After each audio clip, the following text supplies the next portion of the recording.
I felt pretty good as I left the dealership. They were the proud owners of a Prius hybrid, and I was the enthusiastic owner of a new Jeep Grand Cherokee SRT. I stopped at a stoplight and sat there with a huge, goofy grin on my face. I knew what I was going to do. When the light came on, I pushed the gas pedal in. The supercharged 6.2-liter Hemi howled, and I started it up until it wouldn't budge. I downshifted it to an acceptable limit, and the smile became permanent. When I pulled into my driveway, I didn't drive it into the garage. In a minute, I was going to drive again. I stepped inside and smelled something cooking. It smelled like spaghetti. I never really liked spaghetti. Good thing I had plans. I didn't yell, "I'm home," like I usually do.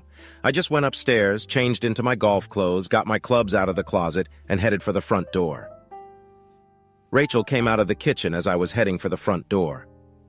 "Charles, where are you going? Whose car is that? Dinner's almost ready? Why are you dressed like that, and why do you have golf clubs?" "Well, honey, I'm going to play golf. This is my car. These are my golf clothes, and I need the clubs to play golf." She stared at me like I was crazy. "You didn't say anything about playing golf. How about dinner?" "I'll have dinner at the country club," I told her. "Have a nice dinner." I heard her voice just as I was closing the door. "What do you mean, it's your car?" I didn't have time to answer trivial questions, so I continued on my merry way. My phone started ringing almost immediately, so I turned it off. I got to the country club, enjoyed a very nice dinner with Ralph and Pete, and played 9 holes. I hadn't played in a while, and it was noticeable. By the time we finished, I was starting to recover and felt better for the next time. We agreed to play Saturday morning, had a couple beers, and I went home. I knew there was a real storm brewing in my house. I pulled the SRT into the garage and went inside. A very angry-looking Rachel was sitting in her chair watching TV. Lightning flashed from her eyes and her eyebrows rose. "What the hell is wrong with you, Charles?" Thunder rolled off her lips. "Nothing, actually," I said. "What the hell is wrong with you?" The rebellion seemed to take her by surprise. I should mention that I'm not usually this argumentative. I'm a calm guy. If I don't care about something, I stay quiet. I don't care about the color of the appliances in the kitchen. She wants stainless steel instead of black. As long as we can afford it, I don't care. It's stainless steel. I was sure she took my general lack of opinion as a lack of will. It was probably my fault to some extent. There would be no more of that. For a moment, she stared at me in surprise. "What the hell is wrong with me?" she practically hissed. "You come home driving this gasoline-eating monster, tell me you're going golfing, skip the dinner I made, and you have the nerve to ask me what's wrong?" I thought about it for a moment. "Yes," I said calmly. "Yes? What do you mean, yes?" She was practically foaming at the mouth. "Yes, I actually have the courage to say it." Her face was blotchy and flushed. "Are you drunk, Charles? Are you on drugs or something?" "I had a couple beers at the country club, but no drugs. Do you have any drugs you want me to take?" She seemed to be at a loss for words, but quickly came to her senses. "There might be. Maybe you need to take some antipsychotic medication." She stepped back and opened the door from the kitchen to the garage. The car must have impressed her. "A beautiful car," she snorted. "Are you having some kind of midlife crisis?" I thought about it for a minute. Yeah, what?" she wanted to know. "Yes, I'm having a crisis, and I guess 41 would be considered middle age." "Well, what's the matter?" she asked demandingly. "What is what? That's a pretty vague question." "What crisis?" She seemed very annoyed. "It's a secret." "So you're having a crisis and you're keeping it a secret from me?" She seemed unable to believe it. "No," I said. "Stop being an ass," she shouted. "What do you mean, no? I'm not keeping it a secret from you." She splayed her hands. "I'm not going to waste my time. What's that stupid toy doing in our garage? And where's the Prius? I traded it in for an SRT. I didn't like the Prius, I like the SRT." "We agreed that the Prius is environmentally friendly and economical," she said. "It's the kind of car that responsible people drive. You need to think about how you'll look shoving this beast into your work parking space. All the executives drive hybrids. How will they feel when they see you driving this dinosaur?" Envy. "We agreed on the Prius," she said. "No, I never agreed," I said. "I just agreed because that's what you wanted." "That's right," she said sternly. "Don't you care about my happiness anymore? Tomorrow you'll take it back and you'll get your Prius back." "No," She acted like she had no idea what the word no meant. What does no mean? I won't take it back and I won't take the Prius back. She thought for a moment. A hurt expression appeared on her face. 3 days ago, I would have cared. What's wrong with you, Charles? I've decided I like being called Chuck. From now on, you have to call me Chuck. Her mouth was ajar and she seemed speechless. I appreciated that. I went upstairs to shower and get ready for bed. When I stepped out into the bedroom, there was a pillow and blanket at the foot of the bed. You're going to sleep in the guest bedroom, she said. You're acting like a cranky child and don't expect me to sleep with you. I thought for a moment and pulled back the blanket. Her eyes popped out of her orbits as I started to sit up. What the hell do you think you're doing? Going to bed. I told you you weren't going to sleep here. Yeah, I heard you. There's nothing wrong with my hearing. Don't tell me where I can sleep. This is my half of the bed. The other half belongs to you. I'm not going in your half. It's only fair to tell you that you shouldn't climb on mine either. She rolled defiantly onto my half. I snatched the blanket from her hands and sat on top of her before lying on top of her. She tried desperately to push me off. I weighed 95 pounds. She weighed 54 kilograms. She failed miserably. Get off me, you idiot! She tried to slap me, but I caught her hand. That's my side, I told her. Your side is over there. You're not welcome on my side. I lifted up a little and she rolled over onto her side. Then she started to cry. What's wrong with you, Charles? She sobbed. What's wrong with you? Why are you treating me like this? There is no Charles, I told her. Just Chuck. I told you I like being called Chuck. I thought you liked being called Charles, she cried. No, you were the one who liked calling me Charles, I said. I never liked it. I just went along with it for your sake. Why don't you want to make me feel good? I don't think you respect me. I think the reason you don't is because I've spent all my time trying to make you happy. I'm done. Now I'm going to make myself happy. If you're happy because I'm happy, that's great. If you're not, big fug. She made a quiet crying sound. What's wrong? Yesterday you were the best husband in the world. The next day you're a son of a bitch to me. It actually took 3 days. Not 1 day at all. She was staring at me. She was very much like one of those chicks waiting for their mother to feed them. I don't have any worms for you, I told her. She stared at me as if an alien had invaded my body. Worms? What the hell is wrong with you? Are you sick? The answer to the first question is complicated, I said after a moment's thought. The answer to the second question is yes. She thought for a moment. Are you sick? Yes. What's wrong with you? What kind of sickness makes you trade in your beautiful car for some gasoline-eating monster? How sick are you if you can go golfing and have a beer? It's a heart problem, I told her. She looked embarrassed. Do you have clogged arteries or an irregular heartbeat? What does the way you're acting have to do with a heart condition? It's not really a disease. I had a change in my heart, like a transplant. Are you going to tell me what's going on? I found out 3 days ago that you're a cheater.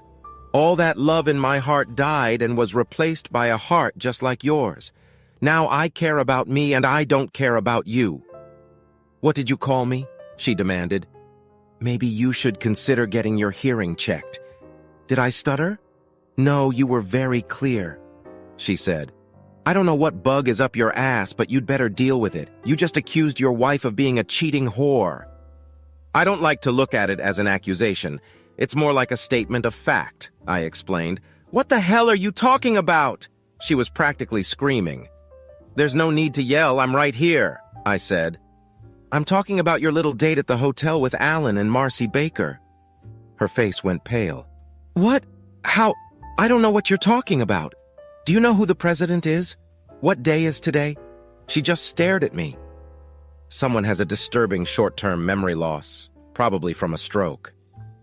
I pulled out my phone and opened the chat room. They were saved in the chat room and on my phone. I wasn't going to tell her where else they were saved. There were pictures, big as life-size. Rachel, between the two of them, was walking through the door of room 177 of the Dorchester Hotel. She was kissing Marcy, and Alan had his hand on her ass. Where did you get that? She asked. McLean sent it to me, I said. I'm pretty sure he sent them to Lonnie, too. They're pretty pissed off. McLean is our son and Lonnie is our daughter. She awed. McLean? He saw. You're lying. You got them from somewhere. I showed her the picture McLean took. No, he was there dropping off a customer when he saw you come in. He just wanted to say hello.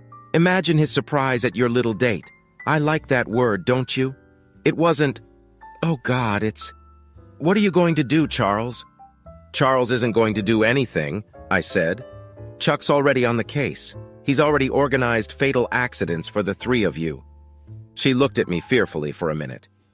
I guess she thought I wasn't kidding. Really? What are you going to do? Nothing, I said. I've hired some of my friends to do everything. Alan and Marcy are going to die tomorrow. With you, I'll wait until next Wednesday. I figure that since Alan and Marcy are going to work tomorrow, their airbags will be out of commission. They'll deploy, causing the car to crash. Of course, by then the airbags will have deflated. Mario is convinced the crash will be fatal. It's well known that these Priuses don't do well in crash tests. That's why I got rid of mine. She stared at me with her mouth open for a minute. It wasn't a very attractive look. She gathered all her composure as best she could after that ominous revelation. Oddly enough, she seemed indifferent to the probable demise of her sex buddies. Just selfish, I thought. What about us? She managed to get out. Oh, good, we're gone now. Of course I'm divorcing you. You're due at work tomorrow. Do you think the company will mind? 3 of their employees were on a date? God, I love that word. A date leading up to a divorce and serving papers at work could create some awkwardness there. I doubt Colton Fisk will like the drama since he's a big man in the church and all.